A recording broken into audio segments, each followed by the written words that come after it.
My son said, "Don't bother coming to my wedding." That was the line that cut deeper than any knife. No raised voice, no angry slam of a door. Just those quiet words spoken in the living room I had once helped him furnish, delivered with the soft cruelty of someone who had already rehearsed his betrayal. I remember standing there staring at Ethan, my only son, the boy I'd carried on my shoulders, through Boise's 4th of July parades, the man I thought I'd raised with enough backbone to stand by family. He sat, slouched on the sofa, his fiancée's shadow hovering in the kitchen archway. His wedding band wasn't even on his finger yet, but already he was wearing someone else's voice. I didn't argue. I didn't beg. I didn't remind him of the down payment I had fronted for the very roof over his head, or the years of bailing out emergencies he created with careless spending. Instead, I nodded, turned, and left. My silence spoke louder than any outburst could. 2 days later, my phone lit up with 28 missed calls, all from the same number, all from his bride-to-be. But let me take you back to how those calls came to be, because stories like this don't start at the ending. They start quietly in the ordinary places where trust is built brick by brick, only to crumble under the weight of arrogance. It had been a gray Tuesday afternoon when Ethan invited me over. His voice on the phone was too careful. Like a man planning a surgery without telling the patient he was the one on the table. I drove across town down South Maple, past the strip malls I used to supply when I ran my contracting business. My old Chevy rattled like it always did, heater groaning against the Idaho cold. I carried a box of pastries from Rose's Bakery, my sister's pride and joy, thinking maybe we'd share them with coffee. But when I walked into Ethan's place, the warmth of hospitality wasn't there. The house smelled of vanilla candles, Sloane's touch, no doubt, too sweet, too staged, like a showroom trying too hard to prove itself. Dad Ethan started not meeting my eyes. He fiddled with the edge of his shirt cuff. His shoulders were drawn tight like a man bracing for a storm he had no umbrella for. "Sit," I said, lowering myself into the leather couch I'd helped him choose last spring. I ran a hand along the armrest, remembering the day we'd carried it up the stairs together. He hadn't thanked me then either, too distracted by Sloane's chatter about how it clashed with the curtains. "Dad, unfortunately you won't be welcome at the wedding." The words dropped between us like a cinder block. I blinked, certain I'd misheard. "What do you mean?" My voice was steady, but inside a slow burn had already started. "It's just Sloane's parents. They'd prefer if you weren't there. It's easier this way, less complicated." I studied his face. My boy. My blood, now reduced to a mouthpiece for people who thought money equaled breeding. My jaw tightened. "Easier," I repeated. The word tasted bitter. I looked around the room. The silk curtains I'd paid for those after Sloane complained about privacy. The hardwood floors that had come from my second mortgage. Every inch of this place bore my fingerprints, my sacrifice. "Dad, please don't make this harder." His voice got smaller with each syllable. Through the kitchen archway, I could see the gleam of a new mixer, professional grade. $2,000 of my money for Sloane's baking phase that lasted 3 weeks. "Where will I spend the day then?" I asked quietly. Ethan shifted. "Maybe you could visit Aunt Rosa, or maybe we could celebrate after, the weekend following." The weekend after, as if family milestones were flexible like dentist appointments. I stood slowly, my knees stiff from years of work. Years of carrying weight no one else wanted to carry.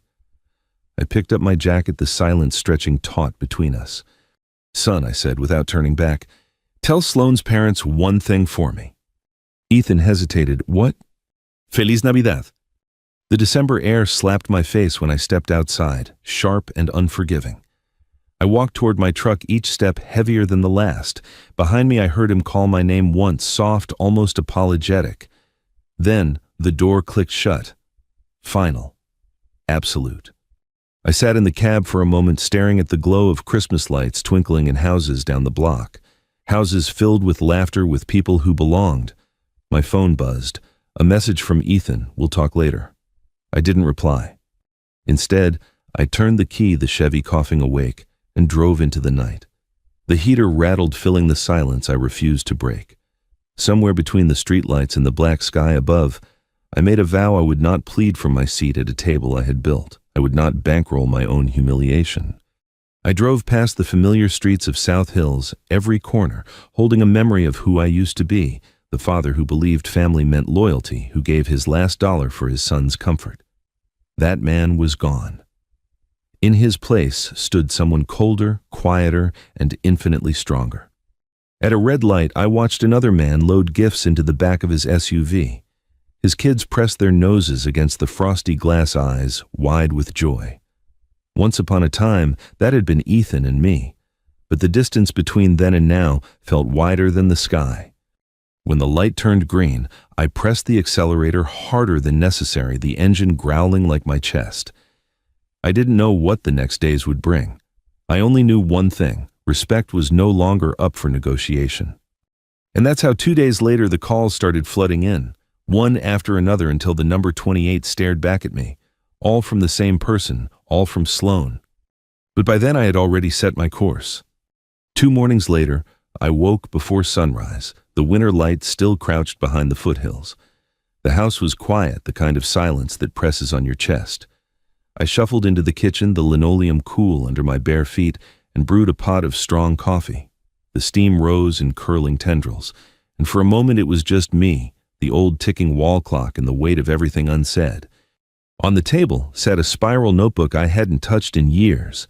It used to be where I tracked my contracting jobs invoices and supply orders. Now it would become something different, a ledger of every dollar I'd poured into Ethan's life. I opened to the first clean page and wrote across the top in block letters, "For Ethan, 5 years." The numbers came easier than I expected, almost like my memory had been hoarding them for this very moment. $350 a month for the mortgage, 48 months straight. That was $112, $800, not counting the interest I'd carried on my own second mortgage to make it happen. Medical co-payments $4,900 when Ethan lost his job and Sloan insisted on out-of-network specialists. Car repairs, 1 in 850 to keep their SUV on the road when Ethan's credit cards had maxed out. The venue deposit, $6,000 written on a check Sloan had smiled through, promising to pay back right after the wedding gifts rolled in. I never saw a dime. Adding it all together, the figure sat on the page like a slap, $134 plus. My retirement savings, Maria's life insurance money, the grandkids' college fund I once dreamed of. Gone. I leaned back, rubbing my temples. For years I told myself it was what fathers did. They sacrifice, they fill the gaps, they carry their children's burdens without complaint. But sitting there with the proof in black ink, I realized I hadn't been helping. I'd been subsidizing disrespect. I poured another cup of coffee, strong enough to bite. Then I picked up the phone. "Boise Valley Bank, this is Ms. Carter. How may I help you today?" Her voice was brisk, efficient. "Morning, Jennifer. It's Frank Morales. I need to cancel an automatic transfer." "Of course, Mr. Morales. Can I get the account number?" I rattled it off my hand, steady for the first time in days. She typed quietly in the background. "I see here 350 monthly transfer to Wells Fargo ending in 3812. You've been making this payment for, looks like 4 years." "Yes. And you'd like to cancel effective immediately." "That's right." Silence, then the faintest click of her keyboard. Done. The transfer is canceled. I closed my eyes, let the relief wash over me. It was like cutting off an IV that had been draining me dry. "Is there anything else I can help you with today, Mr. Morales?" I almost laughed at the normalcy of it. "No, Jennifer, that's everything." When I hung up, the house felt different. Still quiet, but not oppressive anymore, like some weight had lifted. Next, I dialed another number. "Law office of James Pike," a voice answered. "James, it's Frank. We need to talk." By noon, I was sitting across from my attorney in his cluttered office downtown. He leaned back in his chair, glasses perched on his nose as I laid out receipts, texts, Zelle screenshots, every scrap of evidence I had. "Frank, you've essentially financed their life," he said, flipping through pages. "Without formal contracts, this looks like gifts, but the documentation paints a clear picture of expectation and exploitation." "I don't want to sue," I said flatly. "I just want the truth on paper. So when they start spinning stories, I can hand people the facts." He nodded, scribbling notes. "I'll draft a simple affidavit for you to sign. Itemized support amounts, dates. That way you control the narrative." Control. The word hummed in my chest like a tuning fork. By late afternoon, I was back at my kitchen table, spreading bank statements across the surface like crime scene evidence. The yellow highlighter squeaked across the page every 15th of the month, 350 gone, again and again and again. My manila folder began to fill, thickening with proof, with history, with my own hard-earned backbone. For the first time in years, I didn't feel like a victim. I felt prepared. That evening, as the December sky turned bruised purple, my phone buzzed. A new message from Sloan lit the screen. "Hi, Frank, we need you to handle something for the rehearsal dinner. You'll do it, right?" Not a question, a command. I stared at the text, the arrogance in those ellipses, and I smiled. Not bitterly, but with the quiet satisfaction of a man who had finally stopped being a bank with a pulse. She didn't know it yet, but the ledger was closed. The next morning, the frost clung to my truck windshield in fragile lace patterns, the kind Maria used to trace with her finger while waiting for the heater to kick in. I sat there in the driveway, watching my breath fog the cab, thinking about the text from Sloan the night before. "Handle something for the rehearsal dinner." Her tone was always the same, entitlement masquerading as family. I didn't answer. Instead, I drove downtown the Chevy, coughing its usual protest as I shifted gears. By 9 o'clock, I was back in Attorney Pike's office signing the affidavit he'd drafted. Each page bore neat chronological rows, dates, payments, amounts. Line after line, a testimony of my sacrifice. Pike notarized the document with a heavy stamp, sliding it across the desk. "There," he said. "Now you have an official record. If anyone questions your role, you hand them this." I slipped it into the manila folder, feeling the heft of it grow. Evidence, not excuses. By noon, the phone calls began. First, a chirpy ring from Sloan. I let it go to voicemail. Then, another. By the third, I answered. "Frank," she said, the sweetness in her voice strained thin like plastic wrap. "We need you to pick up my parents at the airport this afternoon. 2 o'clock Alaska Air Flight 218. They'll be at baggage claim 3. You're the only one available during the day." I sipped my coffee, let the silence stretch. "And why me?" "Because that's what family does," she replied sharply. "They help each other." Then, with a pause, dripping venom. "Besides, you're not really in a position to say no, are you?" My lips twitched. "Of course, Sloan. I'll take care of everything." Relief softened her tone. "Good. And wear something decent. Maybe that blue shirt from Ethan's graduation. My parents noticed those details." The line went dead. I wrote the flight number in my notebook, underlined it twice, then closed the cover. Instead of heading to the airport, I drove across town to Mrs. Brower's accounting office. "Frank," she greeted, adjusting her glasses. "What brings you in?" I handed over a folder stuffed with receipts and statements. "I need a clean ledger, something simple. Income outflow, proof I've been paying their bills." She leafed through the stack, eyebrows rising. "This is substantial. I want it documented, black and white, no more pretending." By the time I left, I had in hand a tidy summary, stamped and signed. 5 years of financial lifeblood drained into someone else's dream. I slid it into the manila folder. At 2 o'clock, I imagined Sloan's parents standing at baggage claim 3, scanning the crowd for a chauffeur who would never arrive. I pictured them fuming as the minutes ticked into hours. The thought didn't bring me joy, it brought clarity. For the first time in years, I had chosen myself. By evening, the storm arrived on my doorstep. A fist pounded against my door, rattling the frame. When I opened it, Sloan's parents barged in without waiting for permission. Sloan followed, her designer coat wrinkled, her eyes flashing. "What the hell is wrong with you?" her father barked, his face flushed. "We waited at that airport for 3 hours." "You humiliated us," her mother hissed. "Do you realize who we are in this city?" I leaned against the doorframe, calm. "This is my house. You'll keep your voices down." Sloan jabbed a finger at me. "You've embarrassed Ethan. You've embarrassed me. This isn't how family behaves." I let the words settle before answering. Family doesn't hand out ultimatums. Family doesn't tell a father he's not welcome at his own son's wedding. Her father stepped closer, his cologne sharp and expensive. "Listen here, Morales, you don't get to." I raised a hand, steady as a judge. "Enough. You've mistaken me for someone desperate to earn your approval. That man is gone." The silence that followed was thick, heavy, broken only by the tick of my wall clock.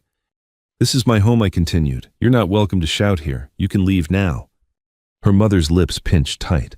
Sloane's eyes narrowed with something between fury and fear. Slowly, they retreated, muttering threats under their breath.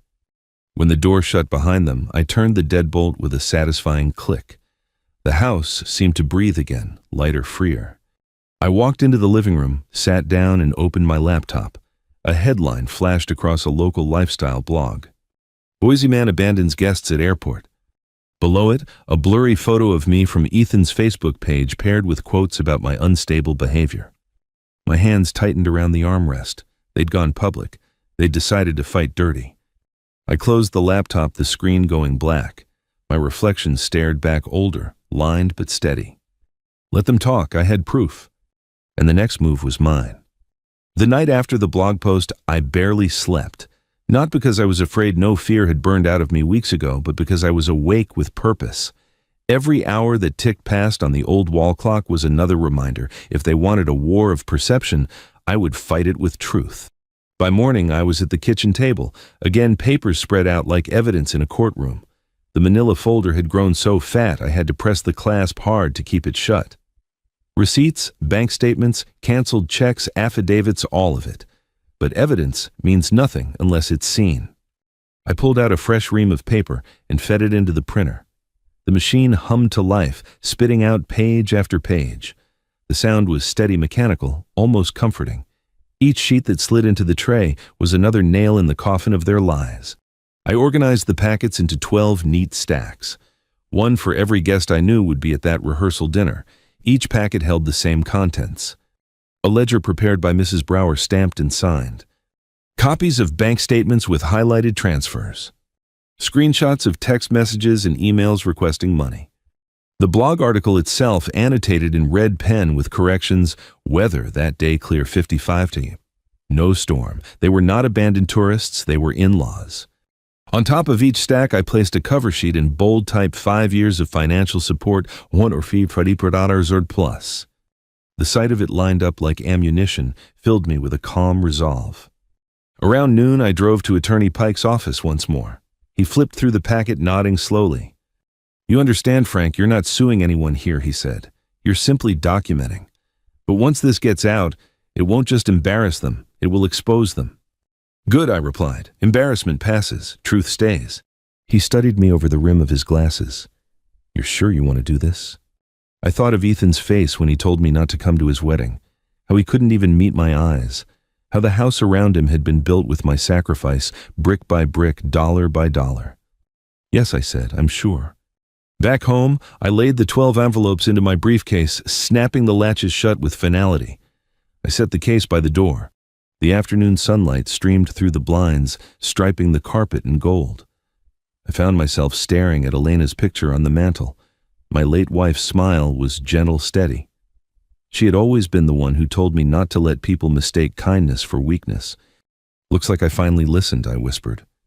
That evening, my sister Rosa came by with a casserole, her way of checking in without making it obvious. We sat at the kitchen table, steam rising from our plates, as I told her what I planned to do. "You're walking into a storm," she said, her fork pausing mid-air. "Maybe, but for once I'll be the one holding the umbrella." She studied me, then gave a small nod. "Then hold it high. Love without backbone breeds contempt. Don't forget that." We finished dinner in companionable silence. When she left, she pressed my hand and whispered, "Maria would be proud." Later, I ironed my navy suit, the same one I had worn to Maria's funeral 8 years earlier. Back then, it had been a symbol of grief. Now, it would be a uniform of dignity. I polished my shoes until they shone, pressed a white shirt crisp, and laid out a tie, Elena's favorite dark burgundy with a faint stripe.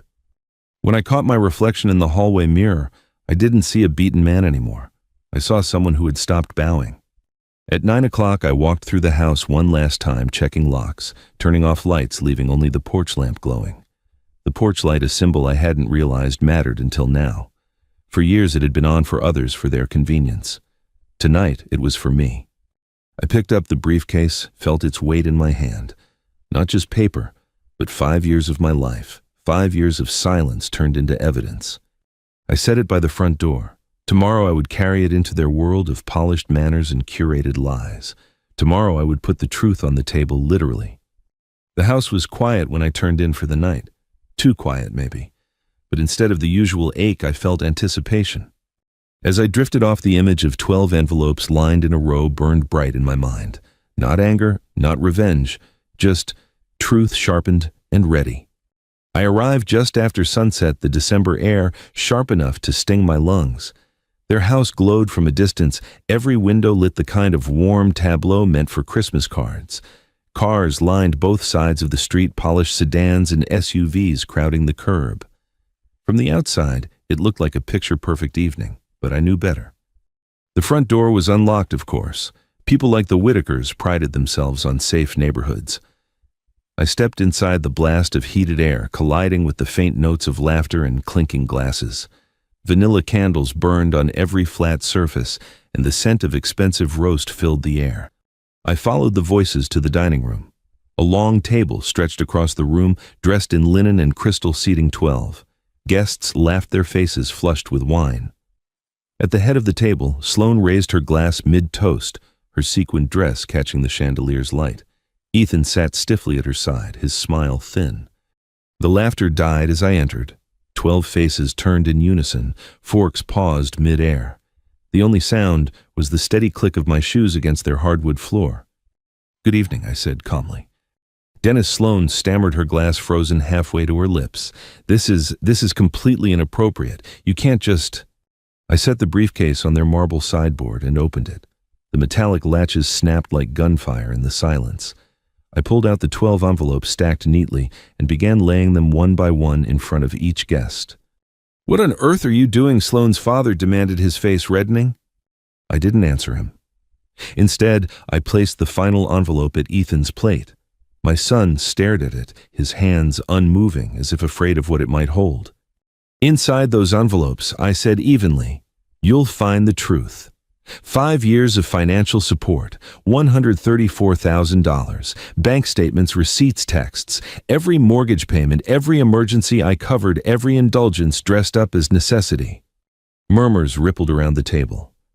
A woman I didn't recognize leaned forward, curiosity etched across her face.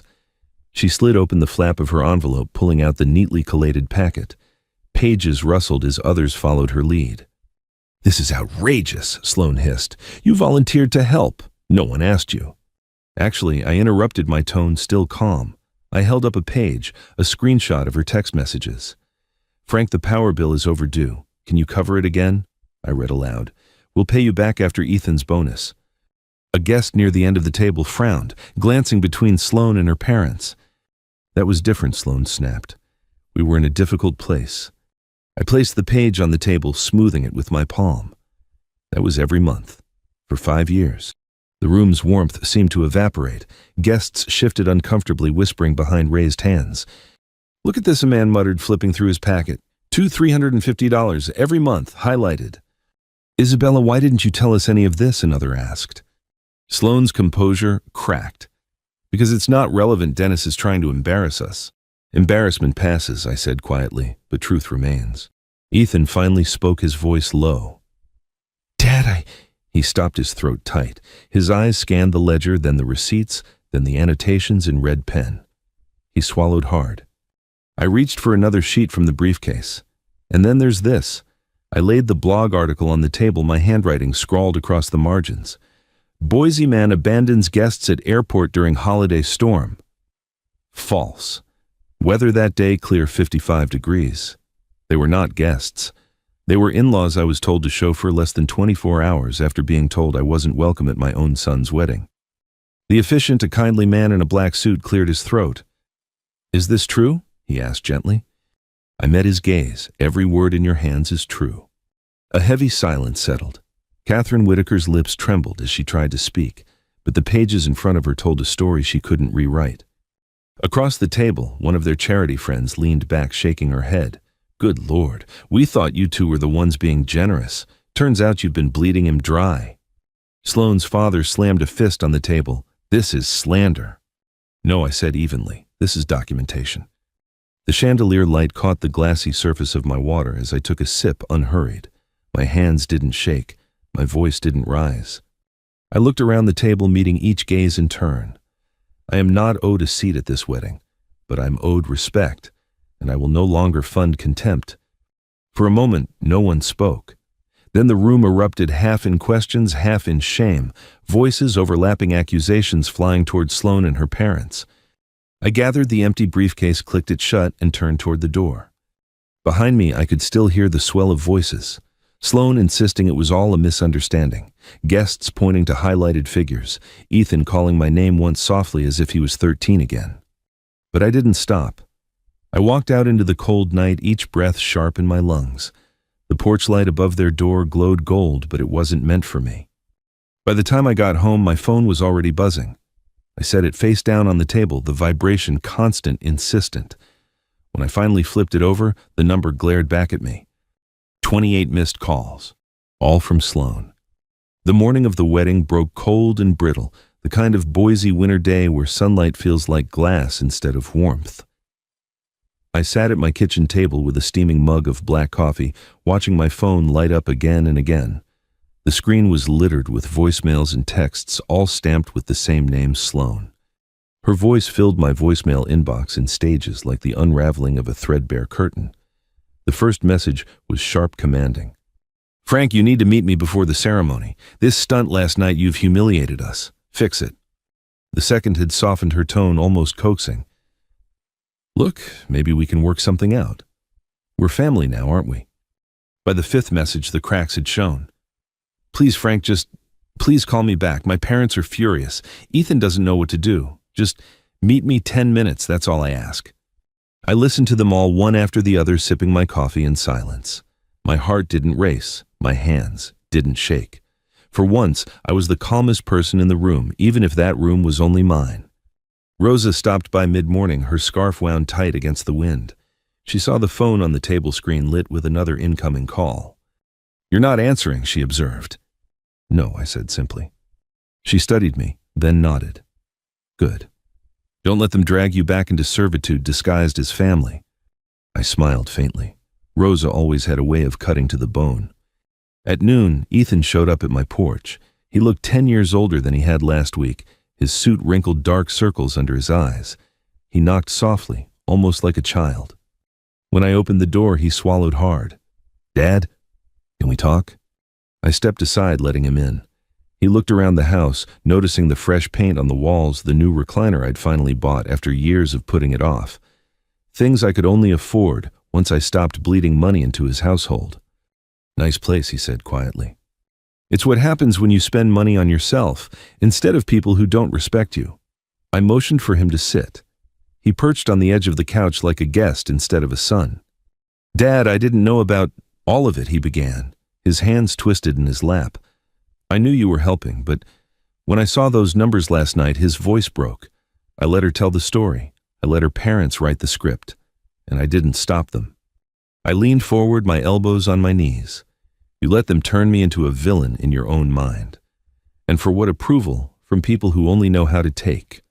He looked up, shame burning in his eyes. "I don't know how to fix this." "You start with truth," I said flatly, "to yourself, to her parents, to me, today on your own. No one can do that for you." The silence stretched heavy but honest. Finally he nodded. "I'll try," he whispered. "Good.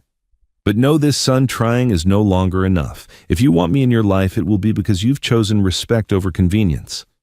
At the venue, I didn't sit among the guests. I walked through the doors, nodding politely to neighbors, to distant cousins, to acquaintances who looked at me with new eyes after the previous night. The efficient Pastor McNeil clasped my hand quietly. "You handled yourself with grace," he murmured. "Whatever they say, you spoke truth." I gave a small nod, then stepped aside. I wasn't here to cause a scene. I wasn't here to take a seat at their table. Instead, I slipped into the groom's room, empty for the moment, and left a sealed envelope on the vanity. Inside was a single sheet of paper. "Ethan, you still have my blessing, not because of who you married, but because you are my son. What you do with that blessing is now up to you. Dad." I walked back out into the cold afternoon. The ceremony itself passed like a distant echo. I stood in the back near the doors, far enough that the music muffled close enough to see my son's face as he spoke his vows.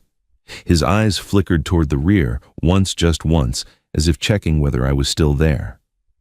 I was. When the guests filed into the reception hall, laughter spilling into the air, I felt a tap on my shoulder. "Sloan?" Her makeup was perfect, but her eyes betrayed exhaustion. She pulled me aside, her nails digging lightly into my arm. "Frank," she said, her voice low but urgent, "we can make this right. Cover the next 3 months, just 3 months, and we'll put this all behind us. My parents will forgive, we'll move forward, and you won't be shut out." Her smile was polished, but her voice cracked. I looked down at her hand on my sleeve, then back into her eyes. "You've mistaken my kindness for an income stream," I said quietly. I peeled her hand away, turned, and walked into the winter air. Behind me, music swelled, applause rose, and life went on. But I walked lighter than I had in years.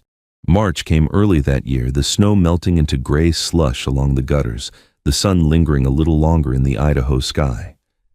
I sat at my kitchen table with the window cracked, letting in the crisp air that smelled faintly of thawing earth. A certified letter sat on the placemat before me, the envelope thick and official. Notice of default. Michael and Sloan were 3 months behind on the mortgage, $400 in arrears, 14 days to bring the account current or face foreclosure proceedings. I set the letter aside, not out of cruelty, but with the detached curiosity one might give to the weather forecast. Interesting, but no longer my problem. For weeks, my phone had been a battlefield of unanswered calls, Sloan's shrill voicemails alternating between rage and desperation, her parents' clipped demands, even Michael's hesitant apologies. I had ignored them all. The man I used to be, the one desperate to keep his son close at any cost, was gone. Still, the knock that came on a Thursday evening stirred something in me. It was soft, almost embarrassed. When I opened the door, Michael stood there, thinner shoulders sagging under a suit that no longer looked tailored, but borrowed. "Dad," he said, voice low, "can we talk?" I stepped aside. He entered like a guest, not a son, his eyes scanning the house. The fresh paint on the walls, the fixed porch light, the recliner angled toward the window, small luxuries I had afforded only after cutting off their lifeline. "You've fixed the place up," he said, almost with wonder. "It's what happens when you stop paying other people's bills," I replied. He sank onto the couch, his hands clasped. "I need you to know, I'm sorry. About Christmas, about the article, about the wedding. I let them turn you into something you weren't. I didn't stand up for you." I sat across from him, the manila folder still on the end table beside me, a reminder of everything that had passed. "You let them convince you I was disposable," I said evenly. His eyes brimmed. "I don't know how to fix this." "You can't fix the past," I said, "but you can decide who you'll be going forward. Respect isn't something you inherit, it's something you give, and you never gave it to me." He wiped at his face, voice cracking. "Is there any chance, any way you could forgive me?" "I forgave you months ago," I said, "but forgiveness doesn't mean erasing what happened. It means drawing a line. I won't go back to being your wallet. I won't beg for scraps of your time. If you want a relationship, it will be built on respect, not money." The silence stretched. He nodded slowly, the weight of my words settling into him. "The house," he whispered. "We're going to lose it." "That isn't my problem anymore," I replied, not unkindly. "You're a grown man. Figure it out like grown men do. Work harder, downsize, live within your means." He exhaled, shoulders slumping. "You're right." As he rose to leave, he paused at the door. "Dad," he said, his voice steadier than before. "At the dinner, when you stood there calm with all those papers, I was embarrassed, but I was proud too. I'd never seen you so strong." I gave a small nod. Maybe there's hope for you yet. Weeks passed. Spring crept closer, green buds pushing through bare branches. Life resumed its quiet rhythms. I grilled steaks with my sister Rosa and her grandchildren on Sunday afternoons, laughter spilling from the backyard. Neighbors stopped by not to borrow money but to share stories, to bring me pies, to invite me to cookouts. One Sunday evening, my phone buzzed. A text from Rosa, dinner at my place. "The kids want to show you their school projects." I smiled, typing back, "Wouldn't miss it." Real family, I realized, wasn't always about blood. It was about who actually wanted you there, who set a place for you at the table without condition. That night as dusk fell, I turned on the porch light. The bulb glowed warm against the siding, casting a pool of gold onto the driveway, a symbol not of servitude, but of welcome. From the sidewalk, I saw Michael approaching. No fancy suit this time, no entitlement in his step. He carried a casserole dish awkwardly balanced like a peace offering.